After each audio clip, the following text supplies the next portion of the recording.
to order. Roll call, please. Mrs. Beliska? Present. Mr. DeSarno? Here. Mr. Kaminsky? Here. Mayor Morgan? Here. Mrs. Joffrey? Here. Mr. Kogan? Here. Mrs. McKnight? Here. Salute the flag. I pledge allegiance to the flag of the United States of America and to the republic for which it stands, one nation, under God, indivisible, with liberty and justice for all. So public meeting of the Borough Council, Borough of New Providence, County of Union, State of New Jersey, and a quick notice has been given in accordance with PL 1975, Chapter 231. That an annual notice or revision was made in conformance with Section 13 of the Act. We have a presentation from Cindy Reese about an update on the new website. Thank you for coming tonight, Cindy. Thank you for inviting me. Do we have a presentation?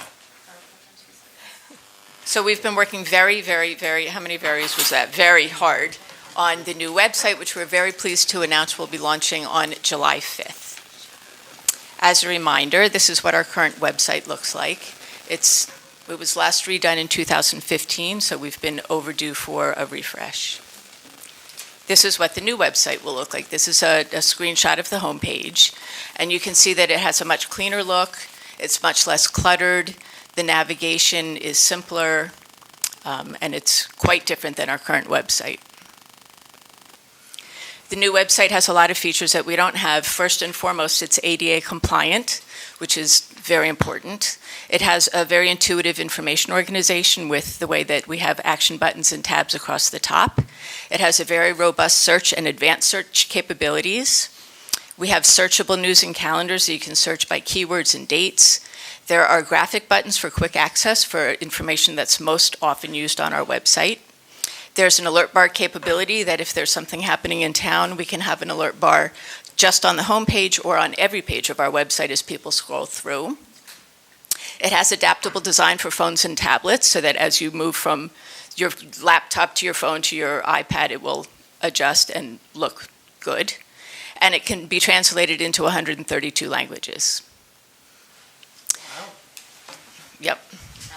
Wow. Yep. So for the ADA personalization, depending on what somebody's needs are, they can change things like the font, the spacing, the contrast. They can have things being read to them. They can change the focus. There's a whole menu of what they can do to customize it for their needs. So there are 4 main tabs across the top: Government, Services, Community, and How Do I? The Government tab has information like agendas and minutes, bid information, boards and committees, borough departments, elections and voting information, mayor and borough council, ordinances, registrar vital statistics, resolutions, and videos. The Services tab has community activities, contact us or report an issue, directory of services, emergency services and information, forms and documents, garbage, library, parking, police, recycling, seniors, Smart 911, and veterans services. The Community tab has things like annual calendar, the borough newsletters, business community information, community activities, community bulletin board, employment, FAQs, links and resources, online business and payment center, OPRA requests, parks and facilities, project updates, schools, seniors, and volunteer. And the final tab has categories to find out how do you apply for things, how do you contact people and departments and committees, where do you find information, how do you locate some of our facilities, the online business and payment center, how you sign up for things, and how do you submit requests. There's an enhanced search feature, so that main search bar that you see in the middle of the home page is going to be there on every page as you scroll through the website. So if you're not finding what you're looking for, you can simply search for it. The search has also an advanced search feature. You can search by exact words or phrases. You can narrow the results by the content type, whether it's an agenda that you know you're looking for, or documents, forms, web pages, etc. So it's much more enhanced than what we currently have. As you scroll further down on the homepage, there is a news column and a calendar. The calendar actually has 3 calendars. There's a main calendar that has all the information. We have a meetings and events tab that you can just simply look at meetings and events coming up, and there's also garbage and recycling. So if you just want to look for your recycling schedule, you can simply go to that calendar. Both the news and the calendars can also be searched by keyword and dates. Then on the homepage, there are round graphic buttons that can help you easily access the most widely used information. So we have forms and documents, garbage and recycling, online business and payments, community activities, contact us, and notify me. The Contact Us button is very much like our current action line. It gives us trackable messaging. You can contact us about applications and registrations. You can contact borough departments, boards and committees, mayor and council, garbage and recycling issues or questions, and you can request a service or repair.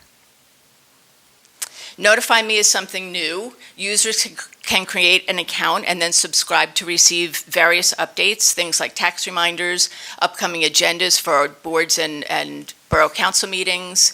You can get alerts about garbage and recycling or weather updates, police updates. It does not replace Smart 911 emergency messaging, but it's just kind of I would like to be informed about ongoing business. If there are bid postings, you could be notified about that. Upcoming calendar events, meetings, recycling dates, and any kind of job opportunities that we might have. The website, although we're launching it on the 5th, it will be continually updated.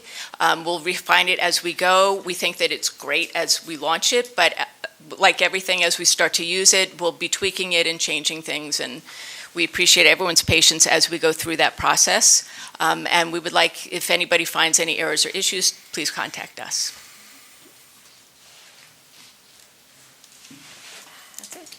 Just a quick question on the Notify Me page. When I was tooling around in it, it asked me to create an account if I wanted to click on something, and I think that's probably the right thing to do, right? If you're going to be a user of the website, you should create your own profile so it's more customized to when you're using it. Right. So when you create an account, it helps for the Notify Me that you can choose what you would like to subscribe for, but also if you want to submit, like what used to be an action line, but submit a request, it will autofill name, address, and that kind of stuff, so it saves information. If you don't want to create an account, you don't have to. You can simply use the services directory to call. But if you want a response, yeah, you have to register. Awesome. I'd like to point out, the mobile version is also Oh, good. quite amazing, right? So I'm assuming that launches on the 5th as well. Yes, it all launches on the 5th. It's not like looking at an old No. website, it's definitely... No, it's all launching. Yeah, and I just wanted to thank you again. I know the borough and the borough employees have been working really hard to migrate everything. And just a reminder to the public, this is not just a website that's informational for the public. It is, 90%, 75, 80% what the borough uses to do our daily basis of work. So one of the things that will happen on July 5th is hopefully just a seamless transition for every borough employee.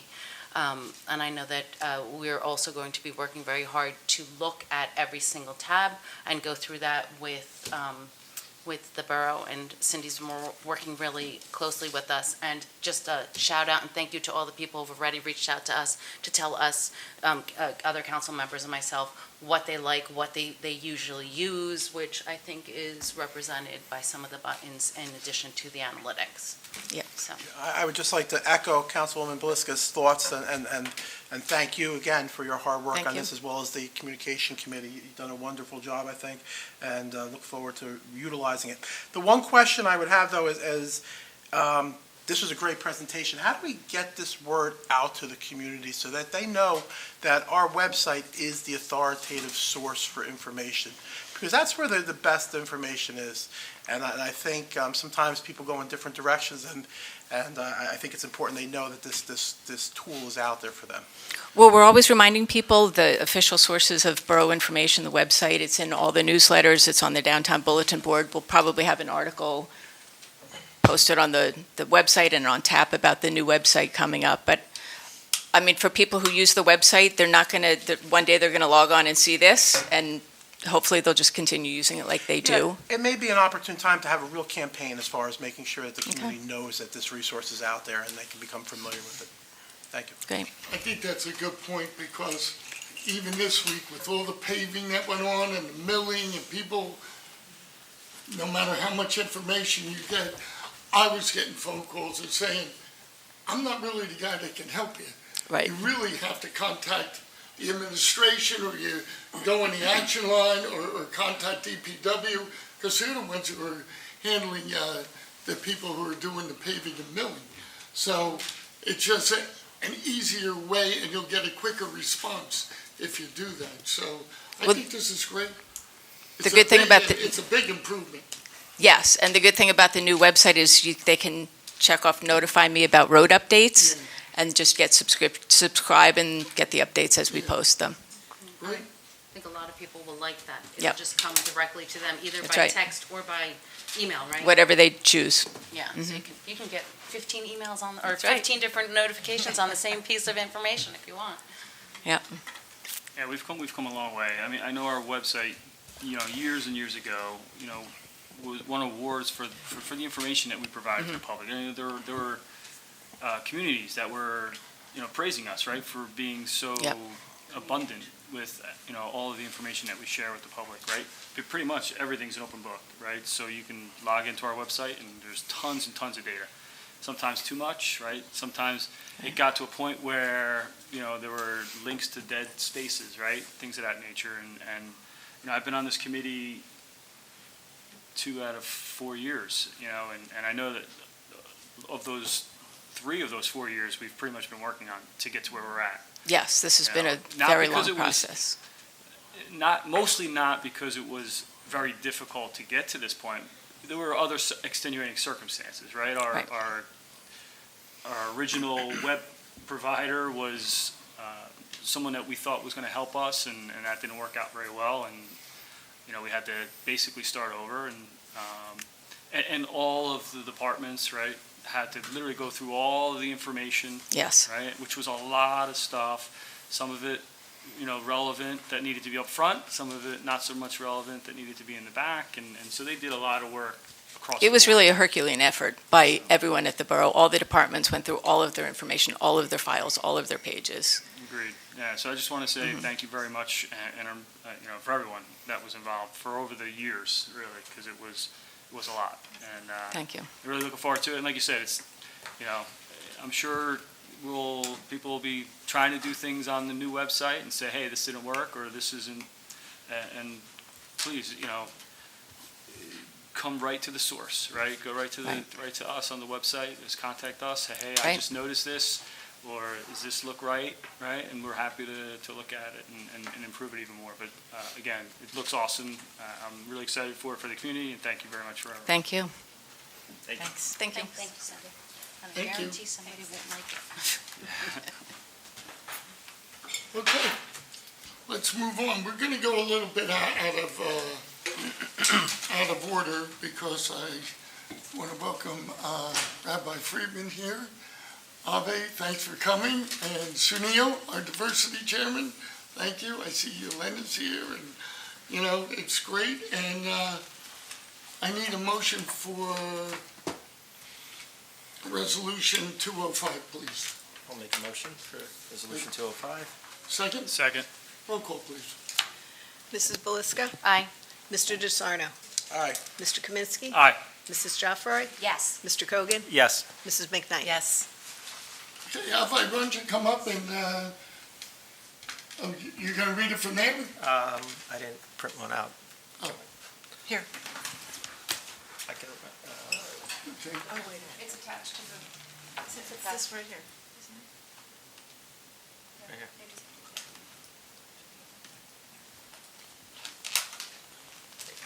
Want me to read it? Yeah, read it. Okay. Just pull your mic a little closer. Yes, okay. Resolution of the Borough of New Providence, resolution number 2023. Title, resolution recognizing the growing problem of anti-Semitism in America and calling for the adoption of educational tools to address it. Councilman Cogan, myself submitted the resolution, which was duly sponsored, seconded by Councilperson Kaminsky. Thank you. Whereas anti-Semitism, which includes harassment on the basis of actual perceived Jewish origin, ancestry, ethnicity, affiliation, or faith, remains as a persistent, pervasive, and disturbing problem in American society. And whereas Jews continue to be targeted minority in the United States, throughout the world, and consistently the religious groups that has been most victimized by incidents of hate, and such incidents are increasing at an alarming rate. And whereas the Mayor and Borough Council of New Providence acknowledge that the following attacks of the Tree of Life Synagogue in Pittsburgh, the Chabad Poway in San Diego County, California, a kosher supermarket in Jersey City, and a gathering in Muncie, New York, synagogues throughout the United States felt compelled to reevaluate their own security measures to keep their congregations safe. And whereas recent American Jewish Community report from 2020 entitled "The State of Anti-Semitism in America" found more than 1 in 3 American Jews, 37%, say they have been victims of anti-Semitism over the past 5 years. And whereas defining anti-Semitism increases awareness in the community, leading to the better monitoring and reporting, more informed analysis and investigation incidents in order to enhance public safety and policy making. And whereas the Mayor and Borough Council is committed to cultivating an inclusive community and ending the spread of hate, bigotry, and harassment based on race, color, religion, national origin, ethnicity, sex, gender identity, and expression, sexual orientation, disability, or any other protected characteristic as defined by law. And whereas valid monitoring, informed analysis, and investigation and effective policymaking all benefit from the accurate, uniform definitions. And whereas the International Holocaust Remembrance Alliance, known as the IHRA, by consensus vote of its member states adopting working definition of anti-Semitism in May 2016, which has become the internationally recognized authoritative definition of anti-Semitism used by governments and international organizations, the IHRA working definition. That definition reads in full: anti-Semitism is a certain perception of Jews which may be expressed as hatred towards Jews, rhetorical and physical manifestation of anti-Semitism as directed toward Jewish and non-Jewish individuals or their property, toward Jewish community institutions and religious facilities. And whereas the IHRA working definition has proven to be an essential tool used to help determine contemporary manifestations of anti-Semitism. And whereas in the United States, the IHRA working definition is utilized by various government agencies, including the United States Department of State, the U.S. Department of Education, and can be utilized by law enforcement and other local agencies in the monitoring, training, and education.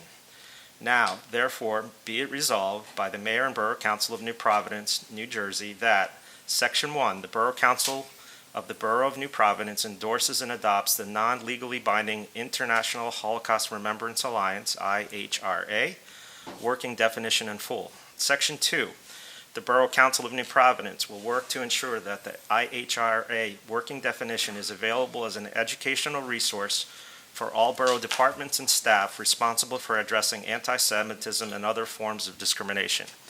Be it further resolved that the municipal clerk of the Borough of New Providence be and hereby is directed to send a copy of this resolution to the Governor of the State of New Jersey, the Senate President of the State of New Jersey, the New Jersey State Senate, the Speaker of the Assembly of the State of New Jersey, the Borough State and Federal elective representatives, and the Union County Board of County Commissioners.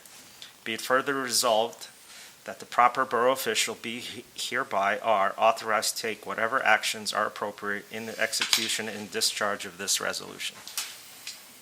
They're not easy to read, huh? I forgot my glasses too, so. Why don't we take a picture Sure. with, Not so easy, is it? yeah, Sunil, And Yelena. Yelena?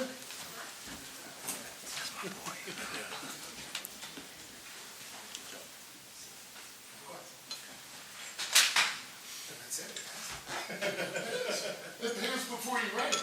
I know. Oh, no. Yeah, let's go in front of the seal.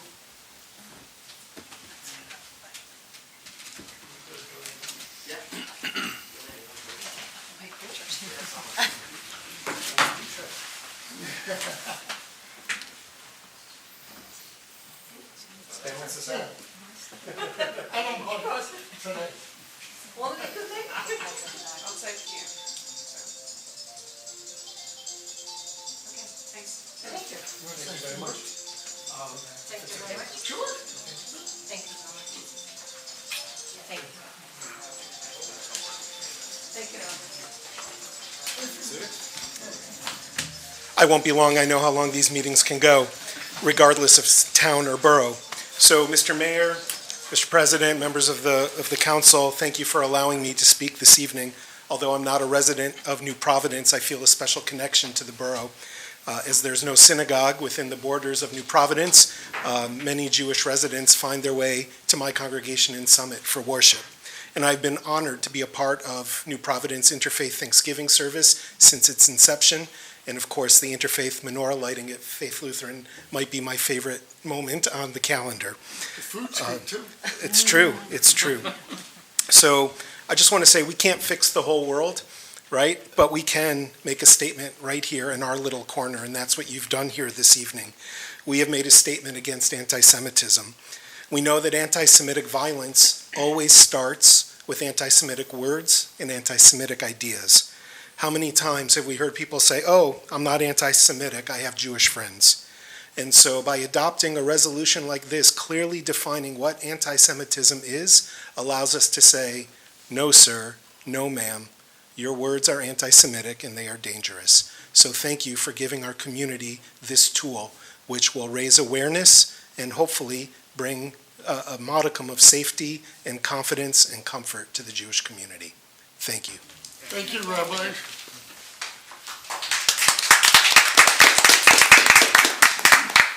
You know, I guess it's a proper time. It's Pride Month. And New Providence is a community that promotes tolerance, acceptance, and inclusivity to all residents. And the United States as a whole is becoming more diverse every year. And I always say we have more in common than we do in differences, and we should always look at the commonality instead of differences. We're all Americans. And you know what? Labeling people is probably the worst thing we could do. And we all got to come together.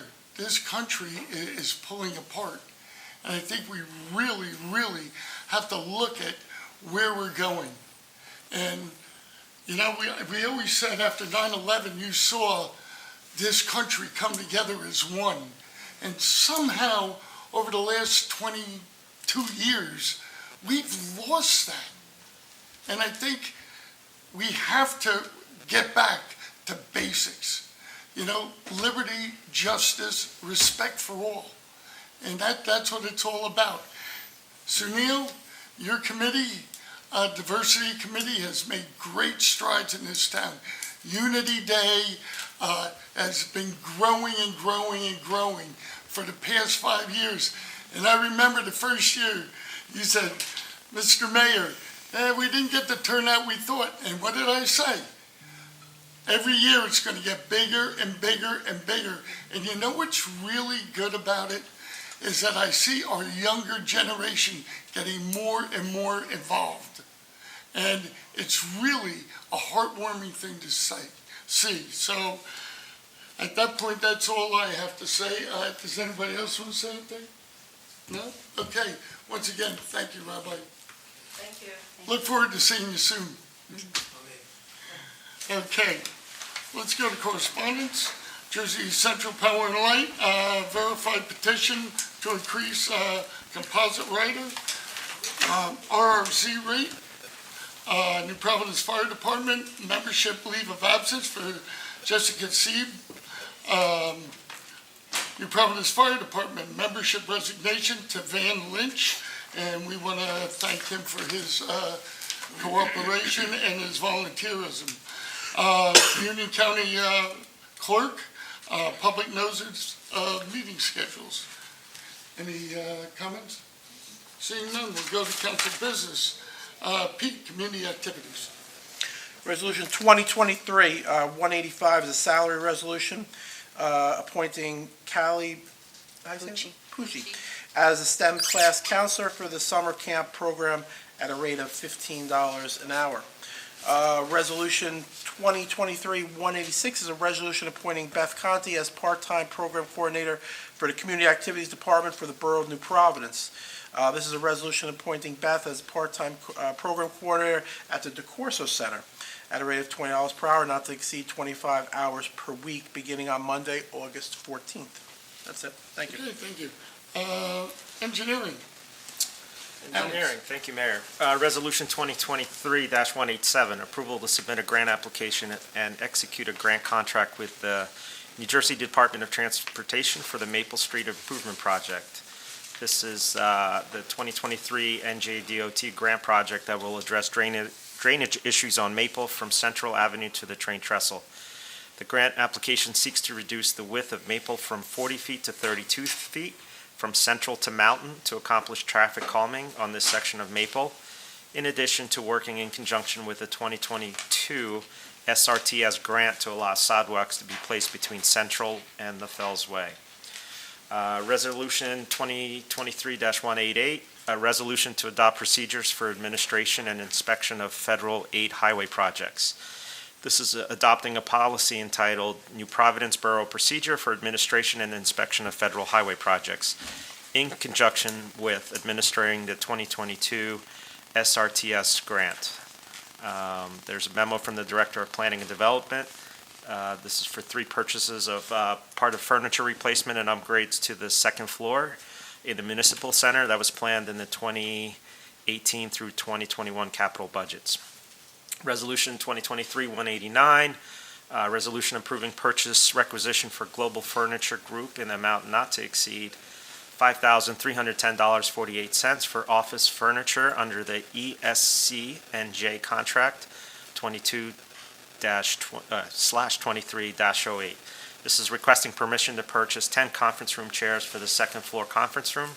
6 of the 10 chairs in the room have been given to the police department, as many of their chairs have been thrown away due to breakage. Resolution 2023-190, resolution approving purchase requisition for AIS Inc. in the amount not to exceed $9,428.58 for office furniture under state contract 19-food-0086. This is approving purchase of laminate standing desks with locking storage cabinets and files for the administrator's office. Resolution 2023-191, resolution approving purchase requisition for grade openings in the amount not to exceed $2,116.48. Again, for office furniture under state contract A81631, approving purchase of locking file cabinets for the administrator's office. Resolution 2023-192, resolution accepting the proposal of Colliers Engineering and Design, Inc. for professional surveying services regarding NJDOT 2023 Maple Street and Union Avenue improvements. This just is allowing us to proceed with the contract with Colliers in order to do that project. Okay, thank you. Lisa, Finance. Thank you, Mayor. We have Resolution 2023-193. It's a resolution providing for the insertion of any special item of revenue in the 2022 budget pursuant of NJS 40A4-87, Chapter 159, PL 1948. This is the National Opioid Settlement 2023. This is the insertion of $1,772.28 from the Jensen opioid settlement. So this is the third payment. The borough previously received $952.55 and $2,285.87 in December of 2022. Resolution 2023-194 is a resolution authorizing the payment of the attached bills payable list. The amount is $724,454.43. Most significant items include $291.685 to the Garden State Municipal JIF for the final 2023 insurance payment, and $190,307 to Mountain Valley Dispatch for the third quarter installment. Just real quick, on that opioid settlement, did we get any guidance yet on how we could spend that money? We just had some guidance last week from the state, and they've set out what some of the possible things that we can use it for, but they cannot give us any directives. So evidently, next month, they'll be launching a portal where people can put in their projects, and you can kind of see what other people are using it for ideas, where we've been in contact with both the school district and our emergency service people for using it for Narcan or educational purposes at this point. Looking forward to putting that to work. Good.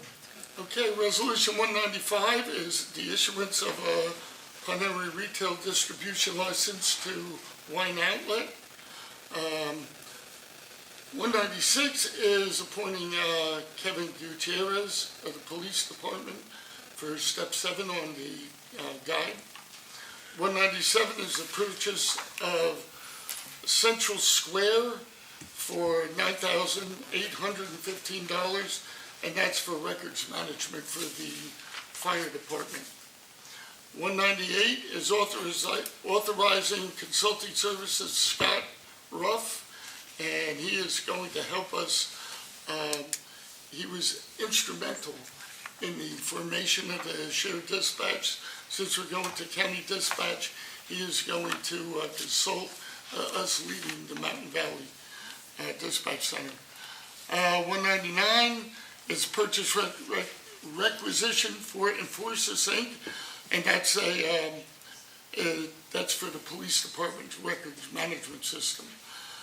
Resolution 200 for Quick Text, and that's a vendor to build a standalone network to extract our information, our current information from the Mountain Valley Dispatch.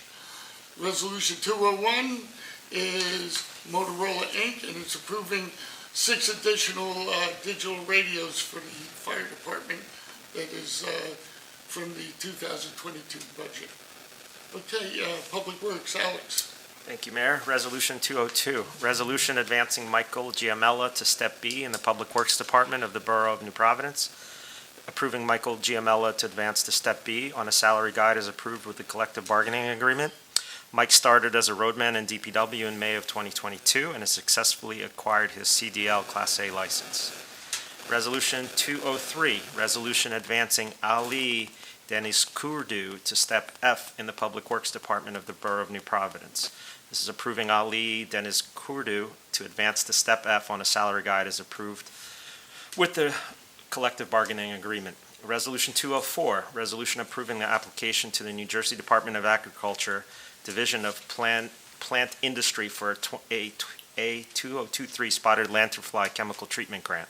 This allows the borough to apply for the grant. Okay. We have a discussion item on Union Avenue sidewalk. I think we all saw the memo from Chief Henn. I'm always guided by the police department and the public safety. And I know there's a lot of residents that have been asking for a crossing guard there.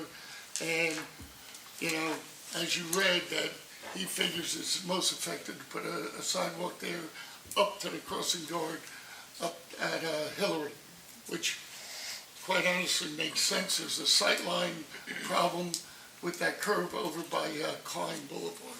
So does anybody else have any other discussions on it? No, I agree with you. I think it makes sense, and they're professionals, right? And their recommendation is to move forward with those sidewalks. And when I looked at it,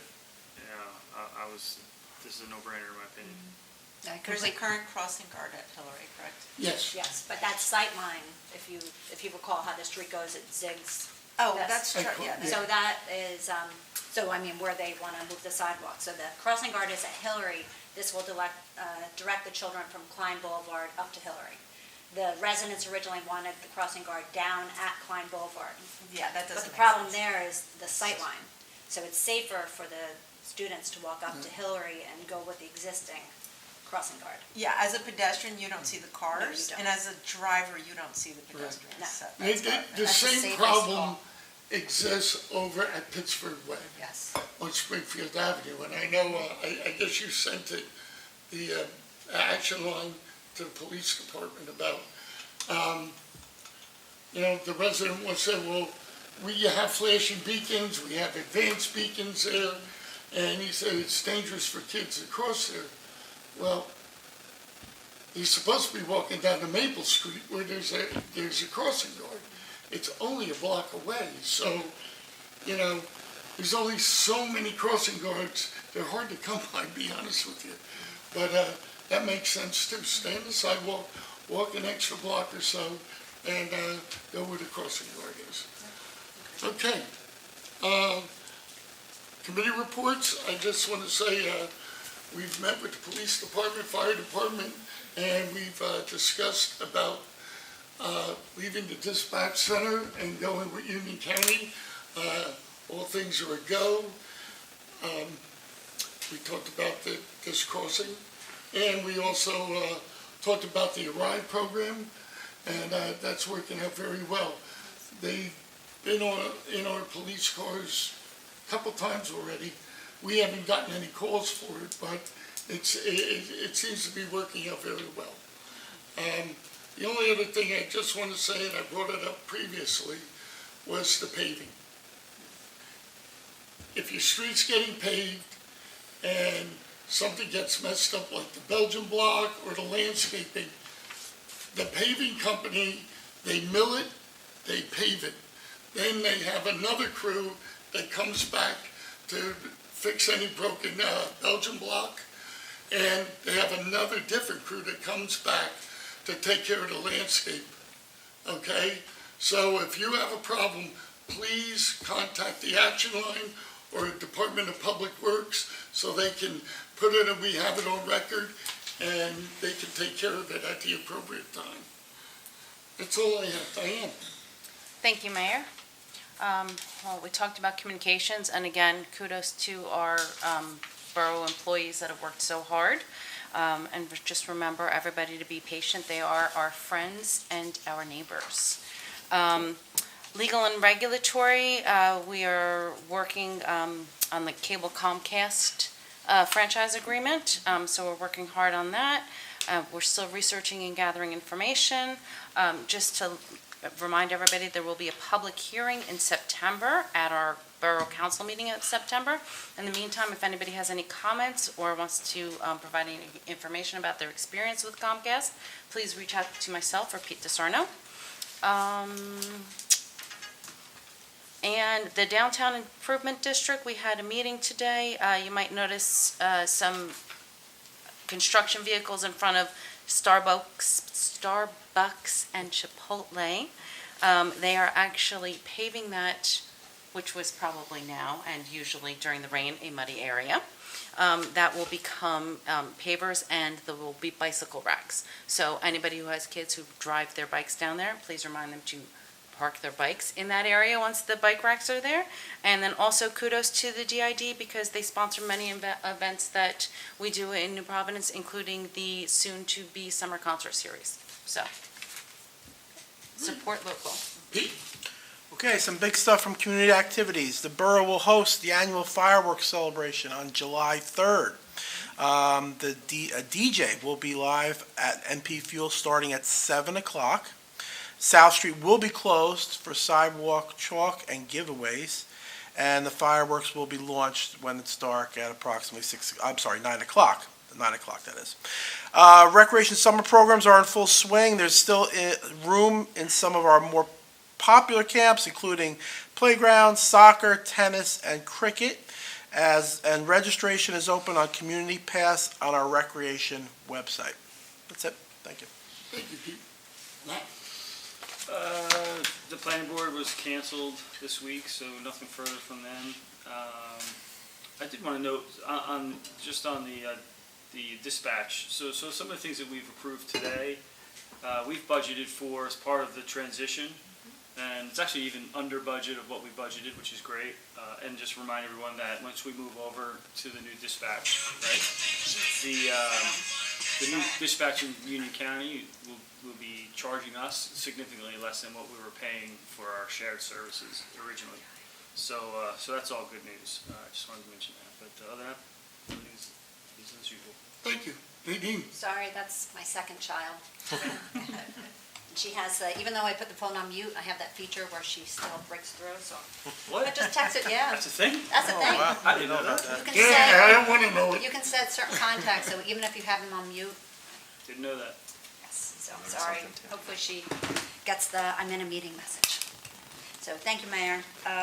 So as we are ending Pride Month, I wanted to give an update on a couple of ways that this was recognized.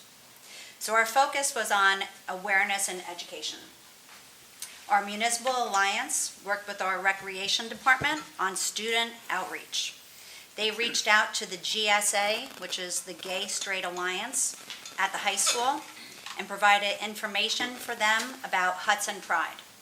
Hudson Pride is a 501c3 community-based organization in Jersey City who provides a large variety of services and programming to LGBTQ+ youth.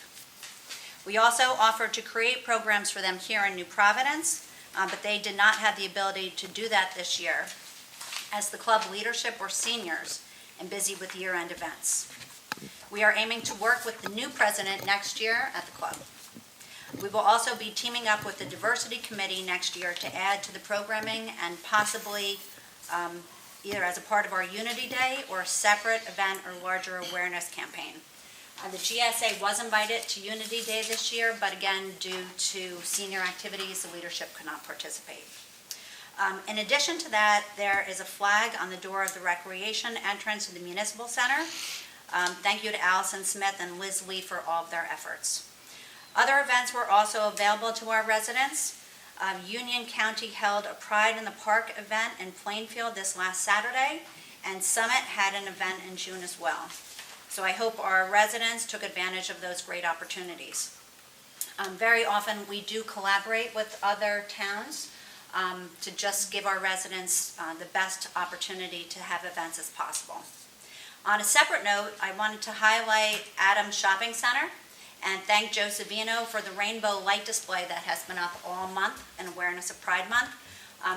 It's kind of hard to see because the red is a little bit separate from the rest of the rainbow, but it's a wonderful display, and I want to thank Joe Savino. Another example of business and community working together. Our Diversity Committee, our monthly meeting was last night. We discussed the wrap-up on the Unity Fair event. We discussed feedback and things to improve for next year, and this will be part of an event summary that we are putting together and we're keeping on file. We will be asking all of our committees to do this going forward. We also discussed our next upcoming event, which will be Hispanic Heritage Month, which is in October. Planning is starting, so stay tuned. And last but not least, I would like to recognize two of our recent graduates from the high school. Aiden Barth and Abigail Franco are this year's recipients of the Junior League of Summit's Jean Hudson Gano Award for their continued work with the Link Resource Pantry. I just wanted to read that really fast. So this award is given annually to recognize special volunteer achievement by either an individual or a nonprofit organization. It is given in memory of and in tribute to Jean Hudson Gano, a JLS member who died of breast cancer in May of 1997. Jean's exemplary and extraordinary commitment to volunteerism, community service, and particularly to issues regarding women and children was an inspiration to all those who were touched by her efforts. So again, I just want to congratulate them on, this is a very, very well-deserved honor and award. So for those of you who are aware, the Link Resource Pantry is located right at the United Methodist Church. They serve a number of families on a monthly basis. They provide a monthly food distribution, and they are providing a great service to our residents. We want to thank them. And their new website was just launched.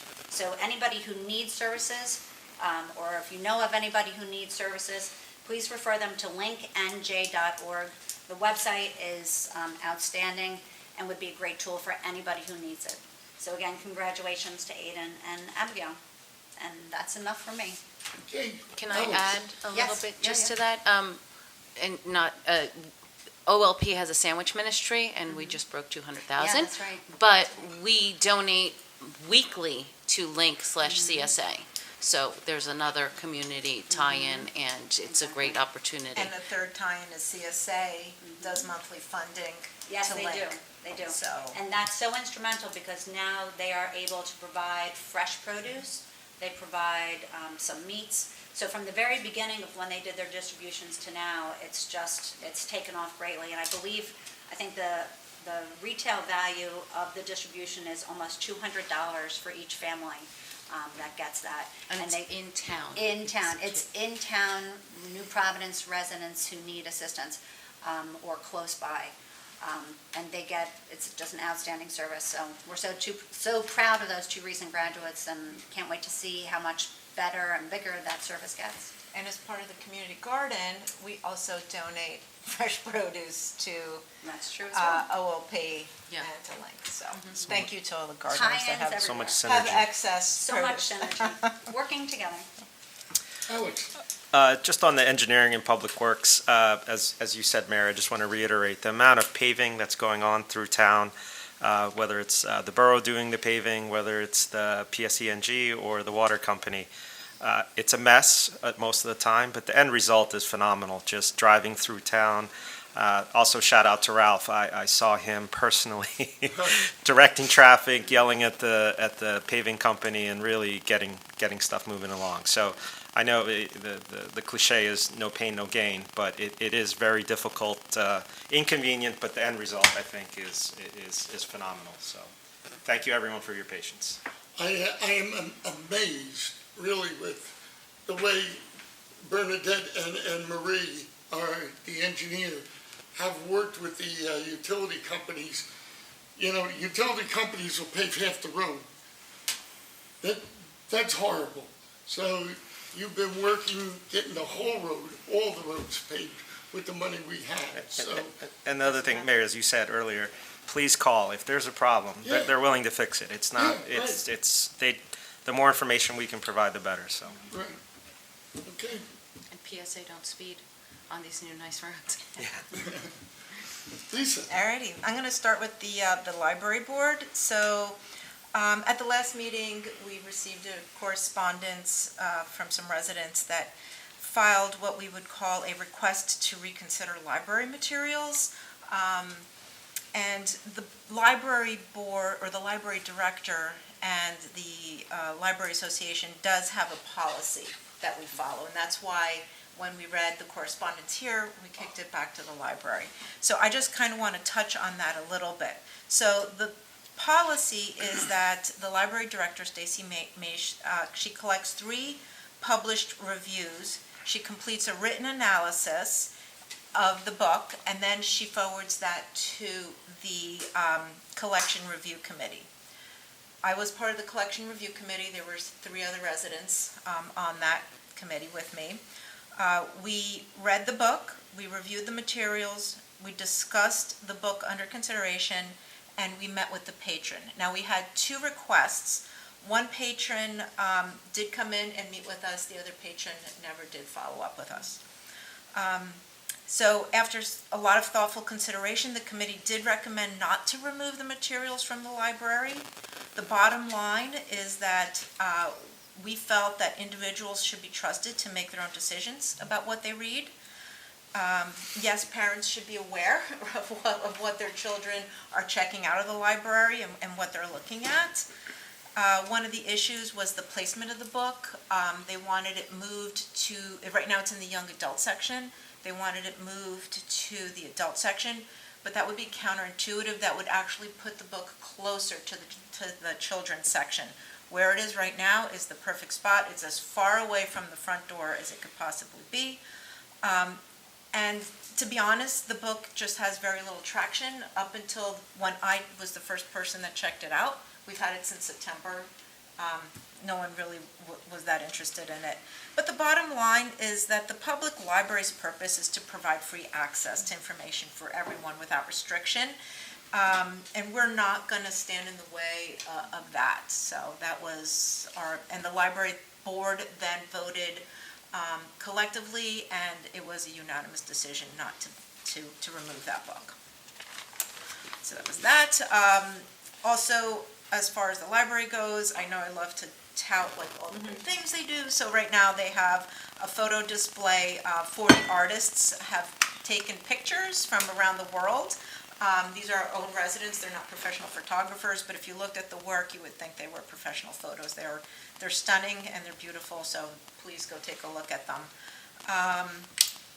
And we are in the process of meeting with a design company and an architect.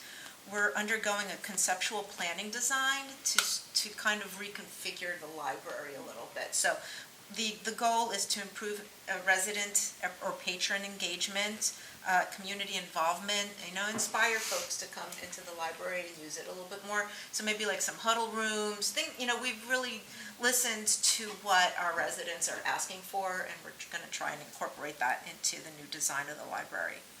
Lastly, I just wanted to do a little side note. We have a patron, and I'll just give her first name. It's Vivienne. And the library has the used bookstore downstairs called Afterwards. This woman, Vivienne, what she does is she goes down there and she buys up all the books that nobody wants, and she ships them to Ghana. And she has filled an entire library in Ghana on her own time. So we're going to try and figure out a way of how we can help her, because the shipping costs are kind of steep. But it's nice to know that when you're donating a library book or any kind of book, it might end up at a library in Ghana. So kind of interesting. Then we had the beautification committee met, and I just wanted to give a little update on that. So we were talking about Centennial Park the last time we met, and we got a nice little history lesson on Centennial Park. Matt and I and Gail Cronin from the beautification committee. We met with Jeff Grobe, who was one of the architectural engineers for the park, and the park is 20 plus years old. It's the front lawn of Lincoln School, brainchild of Mayor Al, and together with Jeff Grobe and others, they designed and planned this beautiful park. From what we learned, it was all volunteer, town-wide event. The only thing that the borough paid for was the sidewalks, the concrete sidewalks. They didn't pay for them. No? Jeff said it was somebody donated those as well? It came out of donations. Nice. We got grants from the state. Yeah. So local contractors, local electricians, architects, it was a total town-wide effort, which is amazing. So like I said, 20 years plus, time for a little refresh. We're going to put together a list of, short-term, intermediate-term, long-term projects that we would like to see for that park.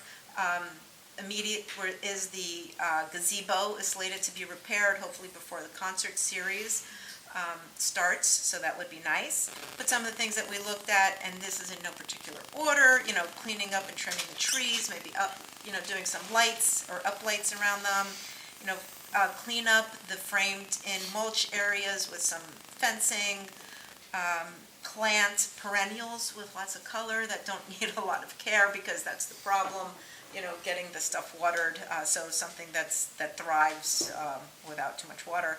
Replacing the slats on the benches, power washing, programmable LED lights around the gazebo and the trees, concrete chess tables. I know it sounds like a long list, Bernadette, don't get nervous. But this is like our wish list, right? So we're going to prioritize short-term, long-term, and we'll figure it out. And this is all with the help of Jeff Grobe, so I want to thank him as well. So hopefully we'll get some of those projects underway. And we would also like to, maybe get some help from some volunteer organizations in town, the Scouts, so that we can really put a concerted effort for Memorial Day and 9/11. We had the Girl Scouts one year plant mums, so we would like to pursue that as well. Okay. Bernadette, you're up. So as a follow-up to Councilwoman McKnight, the gazebo is scheduled for re-roofing next week. The railings are on order. We hope to have them around the 10th, and then we have a painter that will come in hopefully prior to the 13th when the summer concert series begins. Sometimes it's out of our control, so when the railings come, they come, but they are on order, and we're hoping that they will be in time for that. And just a quick correction for Councilwoman Beliska, the DID does have overlap with the BPA, which is the business community, but the business community sponsors the concerts, not the DID. Oh, they just contribute though. Yes. Sorry, Yep. if I said sponsor. Yep. So hopefully we'll have that all straightened out in the next few weeks.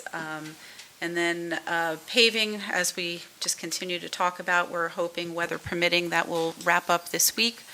They have really been trying to squeeze it in between the raindrops, which has been nothing short of miraculous, because it just seems like all it does is rain. The 2022 NJDOT project, which was Bromley Court, Fairmont, and Woodcrest, is wrapping up. There's a few punch list items left on those. The sanitary sewer lining project, as we discussed, was awarded at last council meeting. We're hoping to get that underway in the very short term.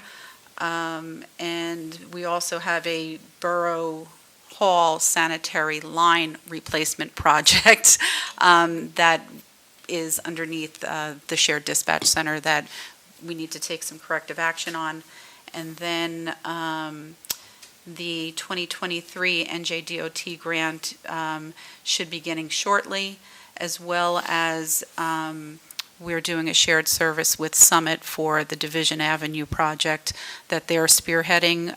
So they're going to run the project, and we're just going to be overseeing what they're doing on our side of the street. That's about it for now.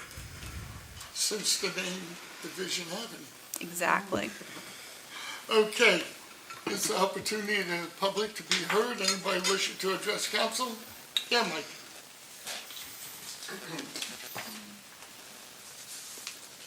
Can I give everybody a copy? Sure. Okay. Might as well be informed. Thank you. Thank you. I love the shirt. Thanks. I work for Thank you. the occasion. Thank you.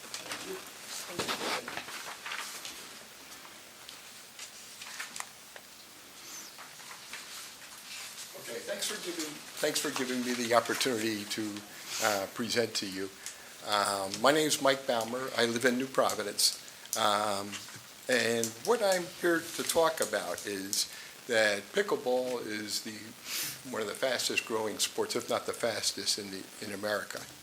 And however, we have no courts to play on in town. With the exception, almost everybody on this side here is a product of the Recreation Department's pickleball program. So we're all in the same boat. That ended a few weeks ago. We've got no place to play.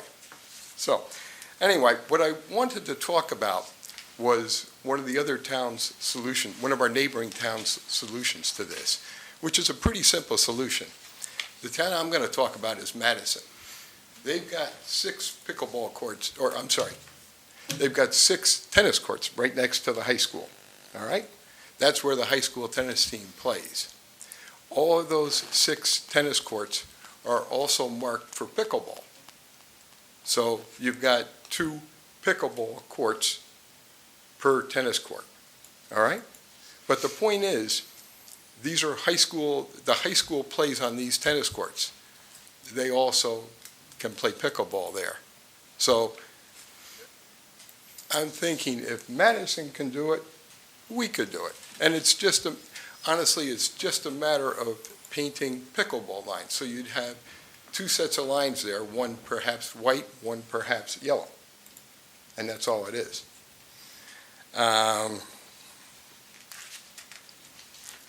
In New Providence here, the way, if people are familiar with the tennis courts, we've got 2 enclosures of 4 courts each, all right? And I appreciate that, it would be great if you'd be willing to paint all the courts. But I know things need to go gradually. So the high school tennis, when they play, the varsity plays 5 matches at a time. We have 8 courts, all right? So my thought is, you could leave one full enclosure of 4 courts completely untouched. They'd still be pure tennis. The other enclosure could, if you would decide to paint lines on 2 of the tennis courts, you'd still have 2 other tennis courts that would not be touched, making 6. They only need 5. So my point is, there's a lot of people in this town who are interested in tennis, and I think that's great. But I think there's no reason why pickleball can't be accommodated as well. I think tennis and pickleball are really like brothers. Very, very similar sports. So I'd appreciate it if you give this some serious thought. I think painting the lines, I know in the master plan there's talk of building new courts and all that, which, that would be great. Just as an aside, Morris Township has 6 separate pickleball courts only with fences around them. That's ideal, but that's unrealistic. That's going to cost money. Painting lines, I think, is a very inexpensive way to address this situation and move quickly, And also for people who are recently retired, it's a great activity for any of those people. And I strongly encourage you all to try it if you haven't already, because in addition to being a good sport, it's really social and really fun. So, thanks. Well, Mike, I appreciate you coming to me. I chat with the mayor, we discussed all Yeah, this. Alan, And I did bring it up to Bernadette and to Allison. I know we have an agreement with the Board of Education with the tennis courts. And quite honestly, I don't know that much about pickleball. So I have to leave it up to them, what they recommend. But I know we did put $50,000 to the side for pickleball courts in the future. But see, that's down the road. I think painting lines is a real simple solution.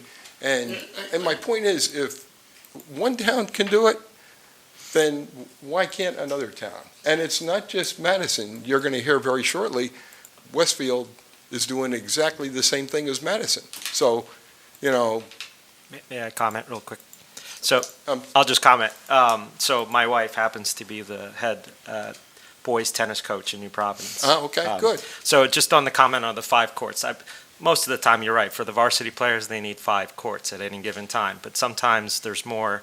It depends on the team that they're playing. But sometimes they will bring a larger team and they'll need to use all courts. But I do agree with you that I'm sure some kind of happy compromise can be made where 2 of the courts or 3 of the courts. But as the mayor said, it would be with the Board of Ed and the rec department making sure that that's okay. But as you said, there's precedent in other towns. I'm sure they play varsity tennis there as well, and I'm sure you can share the court equally. But and I support your. My wife's a pickleball instructor as well, so I know the sport pretty well. Excellent. Great. So unfortunately, like you, we don't have too many opportunities to play in New Providence. We go to Berkeley Heights and other places, or LBI. But I'm sure, I think a happy medium can be found, whether it's on the tennis courts or perhaps even at other locations in town. I know several basketball courts can be converted to pickleball courts. It's just a matter of lines, in my opinion.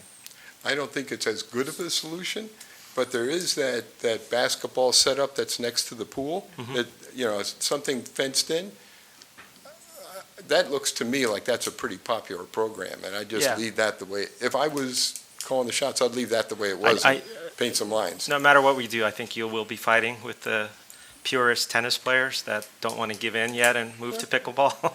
but it's a phenomenal sport. Yeah, I know my son played JV tennis here in town, and I can appreciate that the varsity maybe needs pristine courts. Madison maybe doesn't, but maybe we do.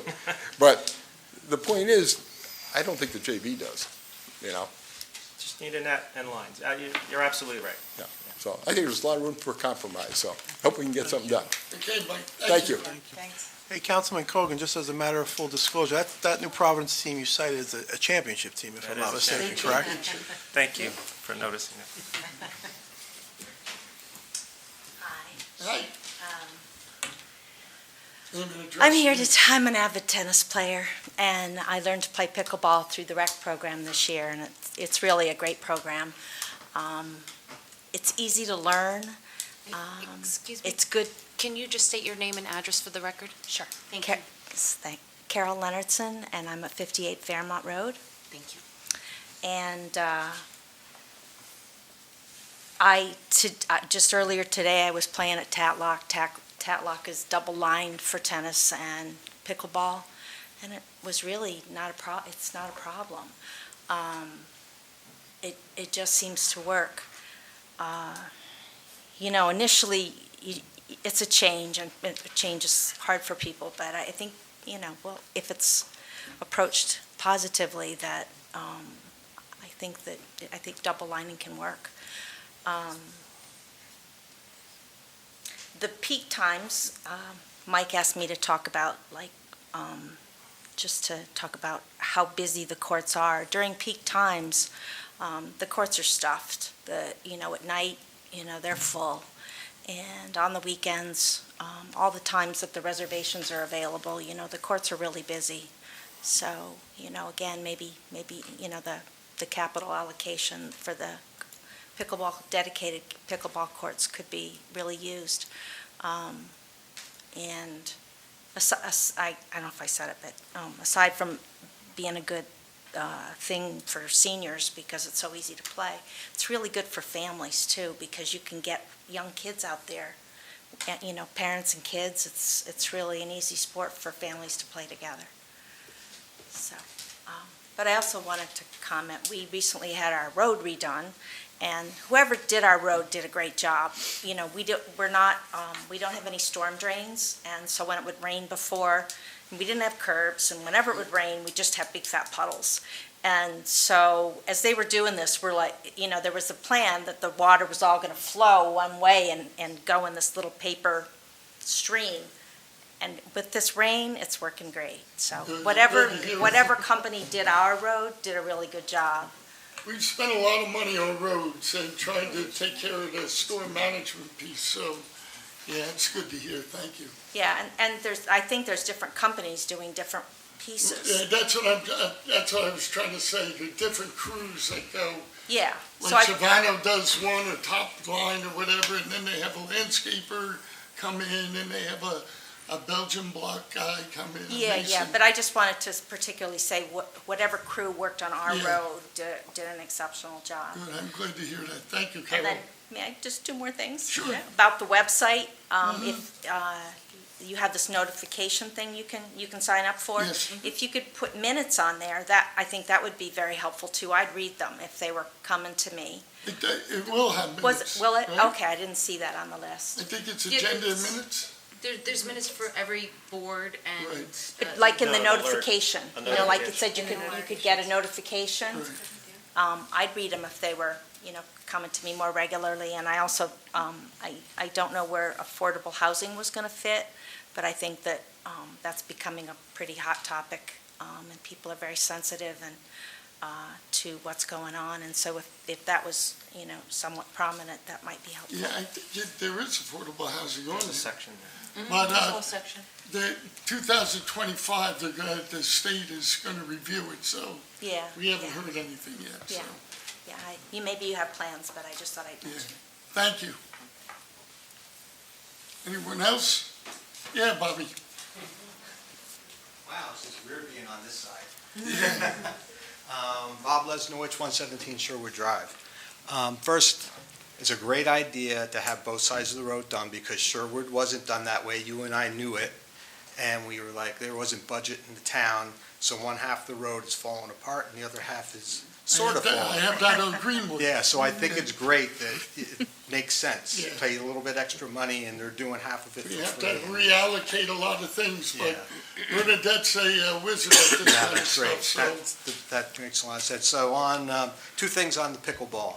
I also took the rec program, actually 2 sessions this winter, and it was great, well done. And she took the second, and so now, all of a sudden, we're playing pickleball, and as everybody said, okay, where do we play? This is I don't know if you can read this, but I have to belong to Berkeley Heights to be able to play pickleball. And that doesn't go real well. As you know, Pioneers. we've talked about it. And that- Pioneers, yeah. So anyway, it's one of those things, it will come around. And one of the things I'd like to know is right now, the rec master plan, I think is, and you just said that there was some money allocated towards courts and all that. Is there an update on where that is and where that's going?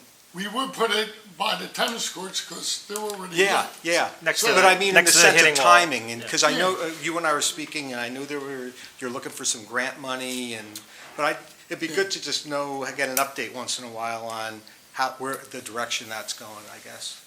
Now, who's got that? Is that you, Pete, because it's rec, or is it Alex because it's public It's me works? with Bernadette, but Okay. I think the location is near the hitting wall, kind of behind the tennis Yeah. courts. The monolith? The monolith. It- But there's a lot of improvements that have to be made there with the pathway and Yeah. and things like that. Drainage. Drainage, so Yeah. I think the allocation this year is just the engineering, just to get it to a bid, to a bid process. So right now, just to interject, the rec master plan is almost at completion. Okay. Our borough planner is finishing that up for us. McKinley? McKinley, yeah. We've looked all over the borough as to, what would be the best spot. And at this point, the best spot is by the tennis Makes courts, sense, right? 'cause you got the pool lot. Exactly. So generally, the way it works is, if we apply for a grant, at the same time, we would be allocating money for the project for, not this year because we've already done this budget, but, Right. as we start the budgeting process in the fall, we already have the $50,000 set aside from this year, and then we would get a better idea of how much it's actually going to cost for the project, and then allocate that money in next year's capital project. That'd be great, yeah. So it's 2 years, so like if Mike started out and Carol said, something temporary to get us through until we get the courts would be great, and it'd be greatly appreciated. So I don't know how you would be addressing that, who'd you get talking about it, but you can always give I know any of us a already, call. I've talked to Bernadette and Allison already, so they're looking at different Yeah, I mean about the options. temporary solution, if you Yeah. have go back and forth, but if you want to get some people together, feel free to contact me and Mike and anybody, and you all know how to get me. Is it fair to assume that 2 tennis courts will give you 4 pickleball courts Yeah. with your lines, and that would be enough to hold you over? I would think so, yeah. I think that's a, Tatlock has got that, and, who else does? I don't know. Westfield? Well, let Lenore. Thank you. Okay, Bobby.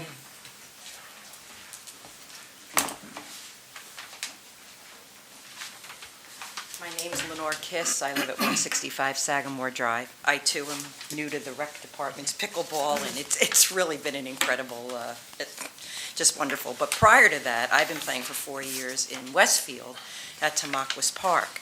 And that's where Westfield High School hosts all their tennis matches, because their high school doesn't have a tennis courts.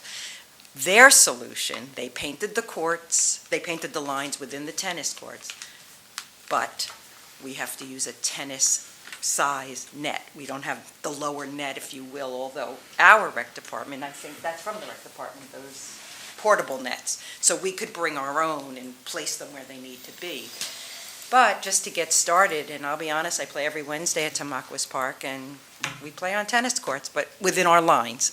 And you don't know the difference, really, because if you're playing, But it really is, for the seniors here, as Bob said, or Mike said, or somebody said, it's such a phenomenal sport. It keeps us all here.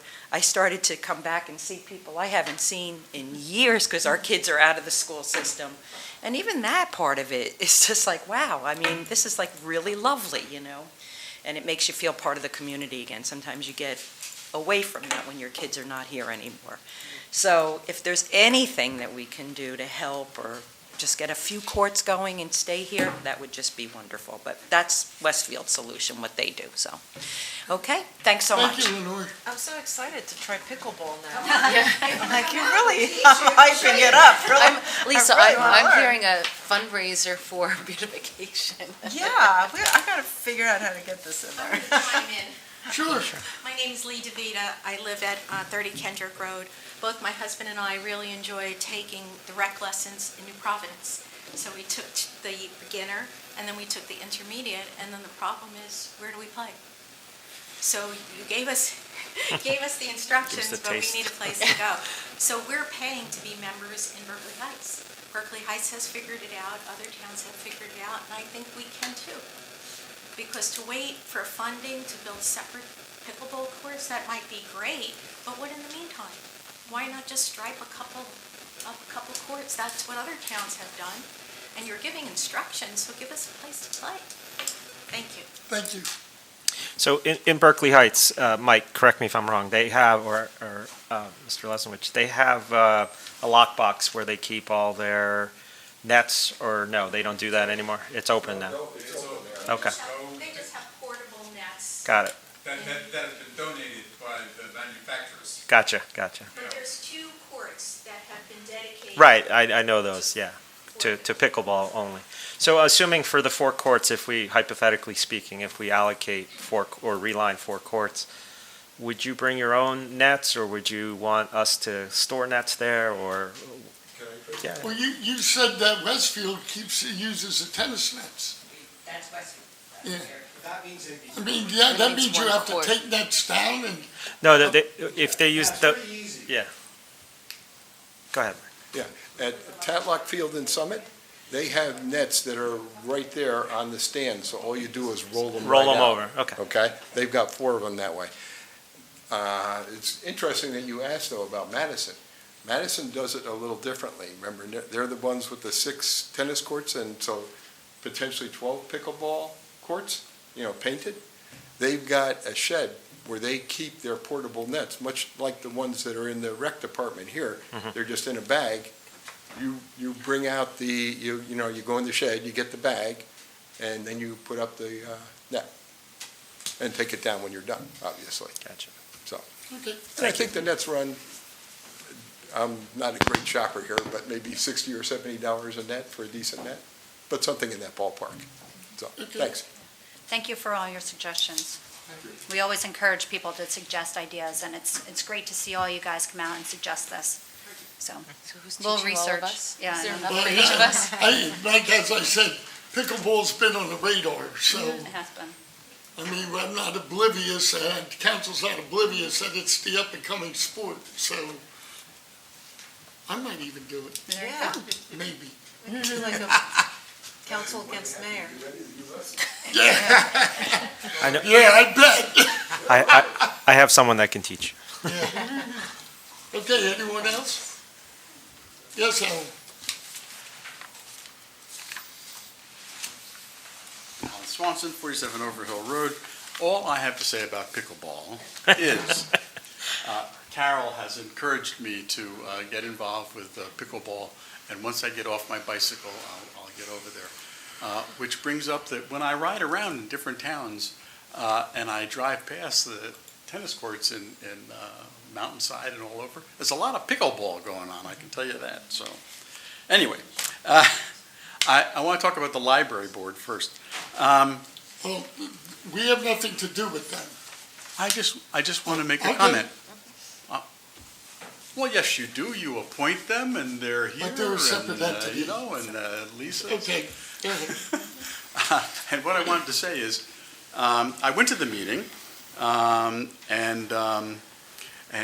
I've gone to a lot of meetings since the mid-'70s. I mean, Maryland, in state meetings, state board meetings, county meetings, Board of Education meetings, a lot of meetings. I've never gone to a library board meeting.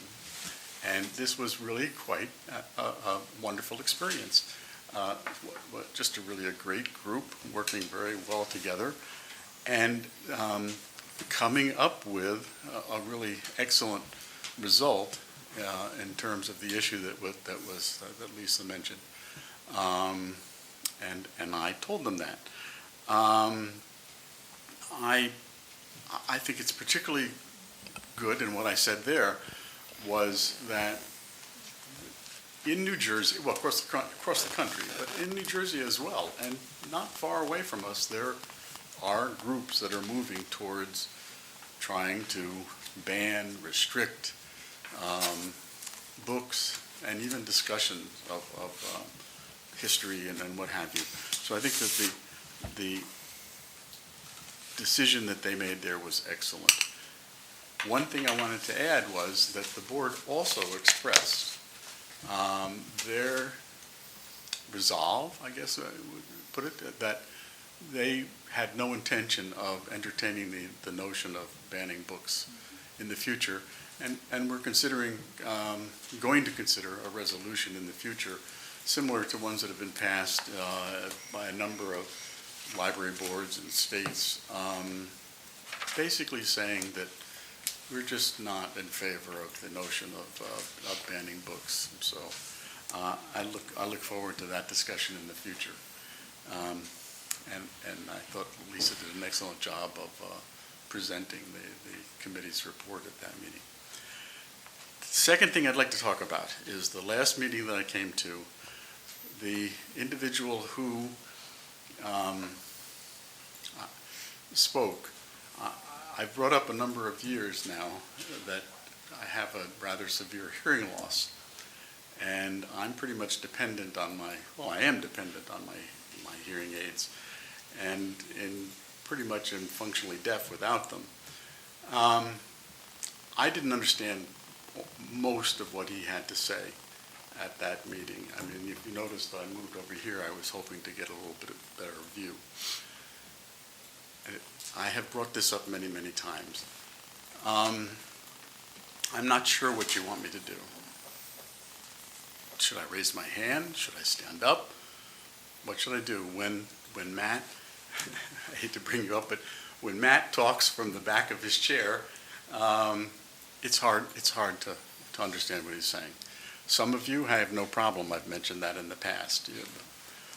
You can say anything you want to, Mayor Morgan, because I never have any trouble hearing you. It's an issue. I mean, if someone came in who didn't have the technology that I have, I mean, these things on my ears cost me $7,000. I'm able to have that, but many people aren't. And if someone came in that had a similar hearing loss to what I have, they would have a very difficult time here. And I think I'm just trying to point out that it's very important to have an excellent system and to use it. And I've mentioned a number of times the Board of Education system, which is excellent, and they use it. And the reason is they've got a light in front of them telling them that microphone is on. And so they pay attention to it. And I've never had trouble when I've gone to the Board of Education meeting. Is it just a matter of us speaking into the mic? Because well, if that that's would be the a good case, start. then just let us, just I mean, the let problem us is know. that people will come up and the mic will be over here. And I know that you guys are getting way, way better at saying, would you use the mic? All of you, you've done it. It's really, and I appreciate it. But it's something that, you need to be reminded, because it's something, as I've mentioned in the past, what I have is this invisible disability. No one knows that I have it unless they see the hearing aids, or they're asking me what time it is and I'm telling them what's for lunch. Well, I think maybe a good thing, if you can't hear Matt, raise your hand and wave your hand, and then he knows to go speak into the microphone. I'll put a sign over there. Yeah, speak into the mic. That's fine. Okay. Very loud and clear. I think, and something that you need to keep in mind, that in the future, in the past, this has brought up and said, 2 years ago, 3 years ago, it was mentioned that, I've said, what if somebody who was totally deaf came in and said, we would get somebody to interpret. And of course, I've pointed out to you that, you know, my mother was deaf. I'm pretty much, at this point, deaf. I don't have a clue about sign language. You could bring in a sign interpreter and they could be speaking Greek, as they say. But one system that is working right now is real-time closed captioning. And you might someday get to that point. There are lots of places where it's being used. When I go to the Hearing Loss Association meetings, there's a large screen up on the wall there with with real-time captioning. It's not something that you just, you know, plug in and it does it. I mean, it's a services that there are people who are trained to do it. At any rate, I'm not asking you to consider that, but it's something that's out there that you should just be aware of in the future if you had someone else. Well, we're talking about AI, maybe they'll come up with something, you know, so. Yeah, well, then they'll be making up other voices and Yeah, well, stuff, right? Okay. One more thing I want to say. I know that you're going to be putting in bike racks over here, and I think that that's really great. We're not putting. That's not us. We're not. That's not us. That's the business association. The I know that the landlord. business association is putting in. Erstad Biddle, the developer for the shopping center, is putting in the bike racks. Okay. I never pronounce it correctly. Well, then, so. then let me, my point was going to be that when they put the bike racks in and you see them, I'm sure they've decided what they're going to put in. I can tell you there are bike racks and there are bike racks. The bike racks over at the library are non-functional, useless bike racks. The same one that's on the side of the building over here, it's useless. The technology now, the cost of the bikes, they're just not, I would never put my bike, I have a relatively inexpensive electric bike that costs $1,000. I would not lock my bike in one of those bike racks. Simply because it's just not safe. It just wouldn't work. Somebody just comes and just take the tire off and take the rest of the bike. So I'm going to be lobbying you on those racks in the town in the future. And one of the things I'm going to do is point out to you what really good, safe, current technology is with regard to bike racks.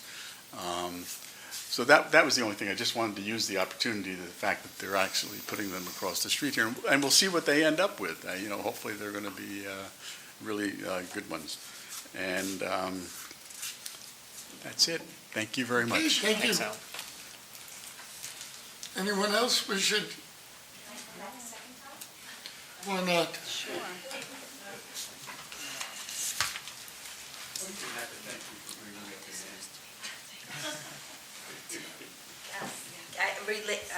Carol Leonardson, 58 Fairmont Road again. My experience with this, with pickleball is that it's, there's a lot of seniors playing it, and a lot of the games and stuff are like off-peak hours. So I think if we do line the courts, I think we're gonna find that the courts are getting used during the off-peak hours a whole lot more than they are now. In addition, I've been a volunteer with the Tennis Association for a number of years, and our membership is just growing and growing. And so I'm just trying to say, it'd be great if the restrooms could get a makeover, because there's just a lot of traffic going on, and I think if you do line the courts, there's going to be even more people there. And I know the town is very, we fix things up. We don't necessarily need to get all brand new facilities. And so I just wanted to offer that as well. Okay, thank you. Thank you. John, you're up. Apparently.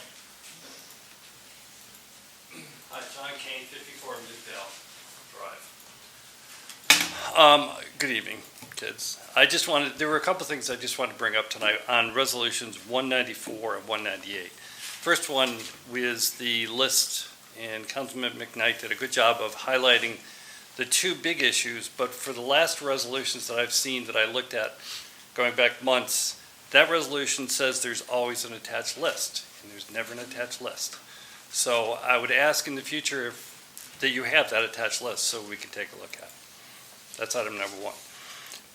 And on 198, on that resolution hiring, I guess it was a resolution to hire Scott Ruff. The resolution was essentially blank. It didn't have the date of the proposal. It had an amount of $20,000, but there's no detail about what he was going to do, who he is, how he was vetted. I did some research and found out that he was involved with the borough back in 2014, but that's the only reference I got. So, Well, like I explained, he was the one who implemented the operation of the dispatch center when it opened. and I guess Okay. my point is that something should have been in the resolution, because if I did the research, but if somebody didn't, there's nothing in here. So I'm just suggesting if we're going to do it forward, Okay. because otherwise it means you have to go to the meeting to find out what this is, or listen to the meeting afterwards and it's after the fact. Okay. Okay? Thank you. Thank you. Actually, I think the finance report is usually attached to the agenda, so I don't know if that was just something that's not there now. It was not attached. Just Okay. attached for council. Okay. Yes, Kathleen.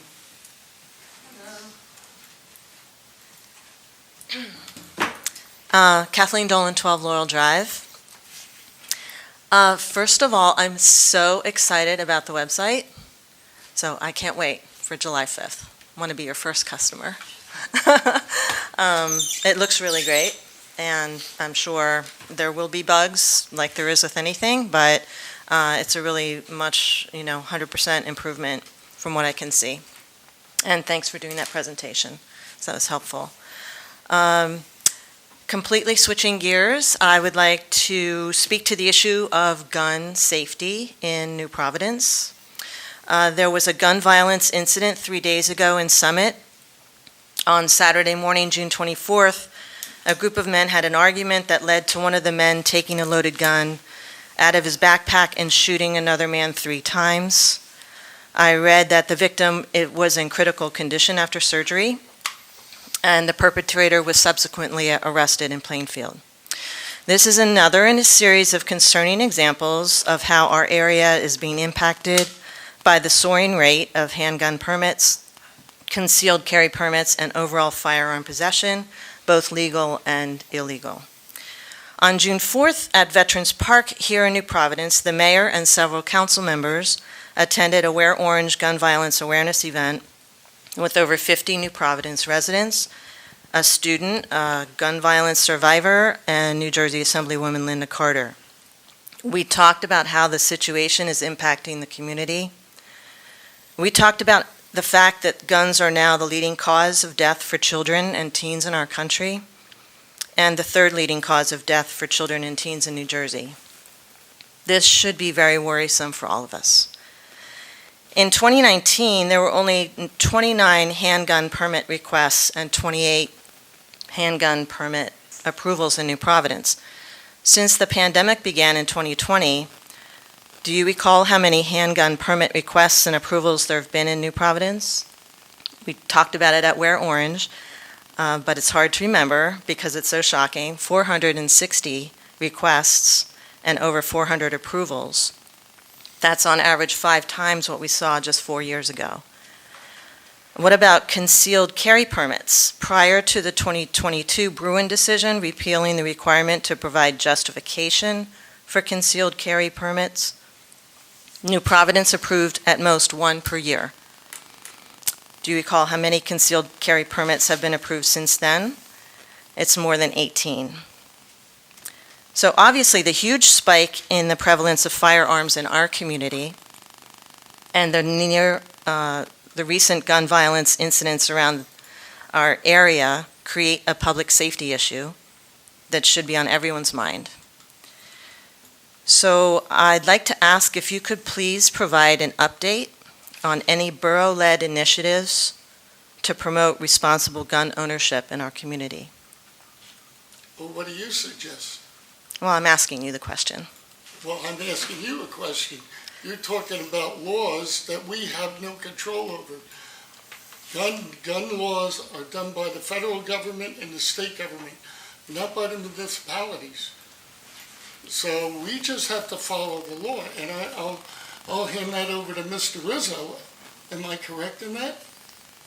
Yes, and I'm in the middle of one right now. I mean, as soon as somebody gets denied, they appeal it to Superior Court.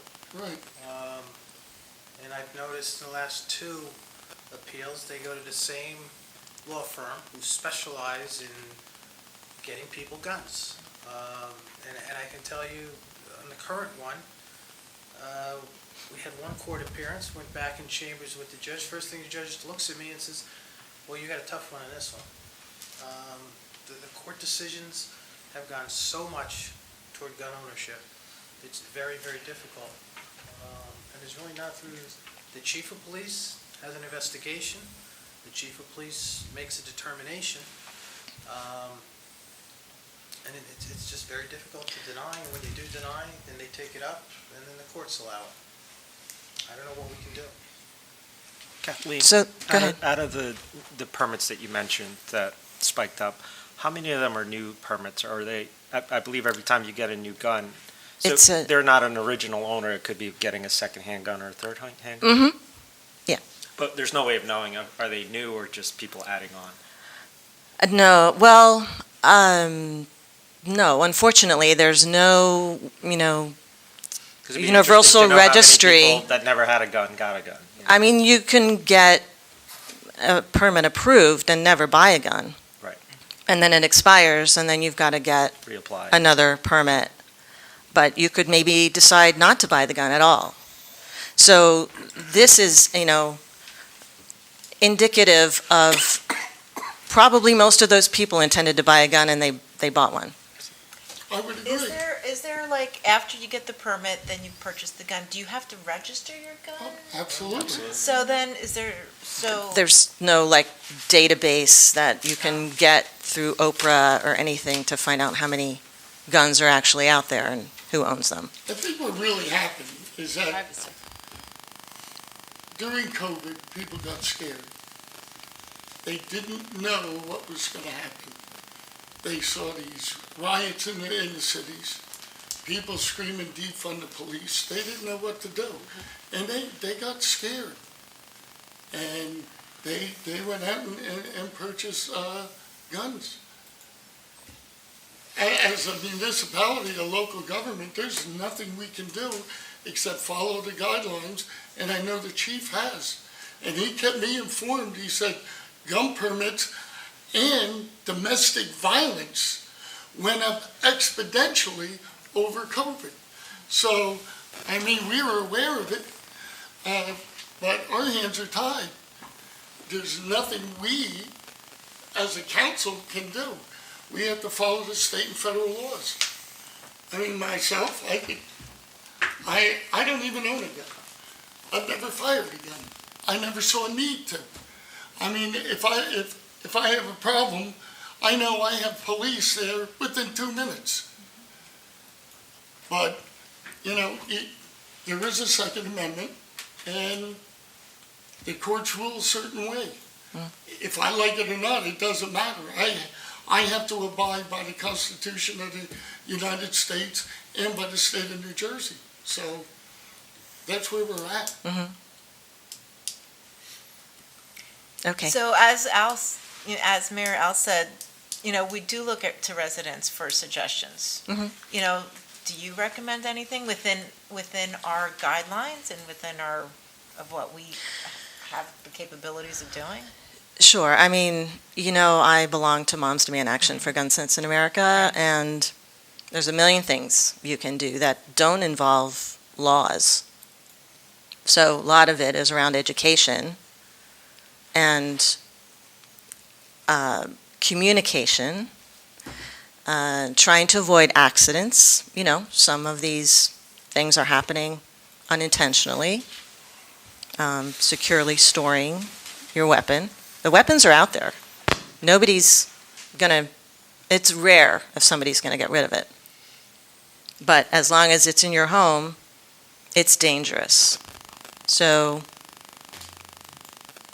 just like everything else that you've talked about tonight, working with the community, engaging them, letting them know what's out there, sharing these statistics so people know what's going on is a place to start.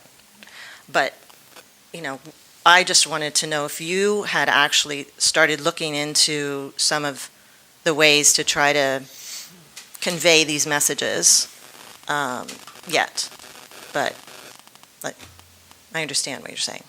So back in, when was the Green Fair? Can I ask you, when was the Green Fair? It's April 22nd. Okay, so back in April, that was the same day that the police had their police and community together Mm-hmm. on the other side of Borough Yep. Hall.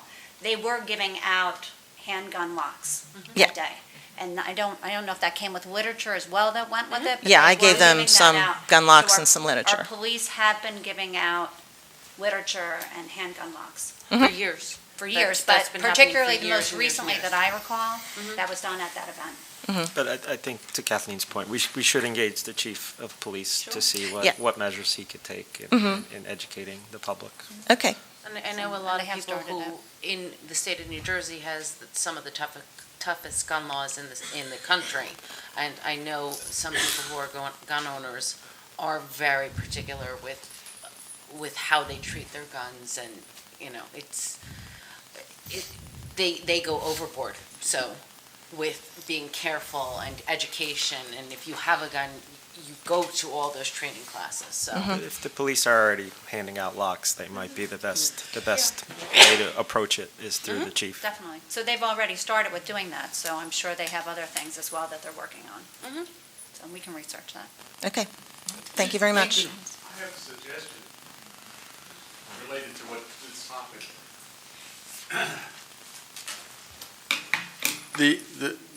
It is true that the law is the law.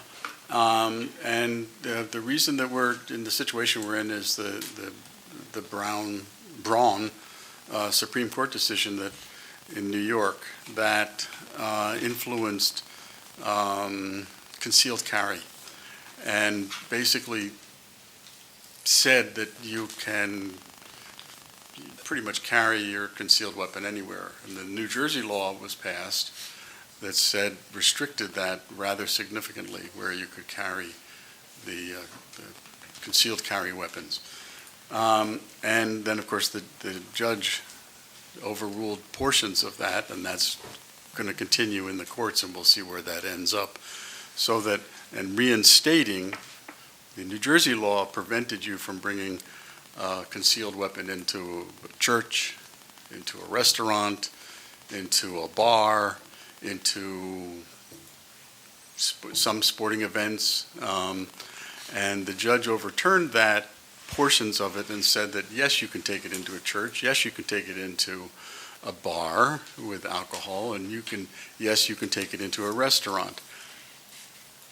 The important thing, and the thing that you can do, or all of us can do, is that any private owner of any business can say, concealed weapons are not, we don't accept weapons in this facility. Anybody, I don't name, any diner, any restaurant could put a sign out there. Don't carry your gun in this facility. I have spoken with one owner about that very topic, and the response was, it's a big issue with a number of people, owners, particularly restaurants, and their concern is the backlash from people who want to carry their concealed carry weapon into their facility. And they're concerned about that. Something that could be done by all of us is that we could support those institutions, those privately owned businesses that want to put a sign out that says, don't bring your gun into my facility. Just as I can sell it in my home, I can say, don't bring your gun into my home. They are allowed to do that under the laws in this state. And we could encourage them by just supporting those who say, put a sign up, don't bring your gun in. It's just a suggestion. It's a very difficult, thorny issue. I understand that.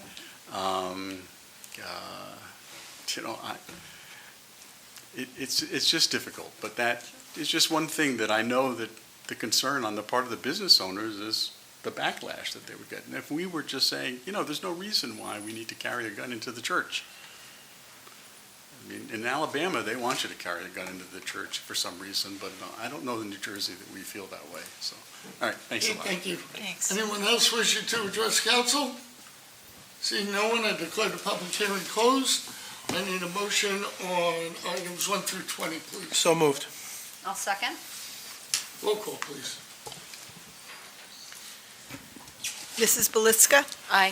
Mr. DeSarno? Aye. Mr. Kaminsky? Aye. Mrs. Jaffroy? Yes. Mr. Kogan? Yes. Mrs. McKnight? Yes.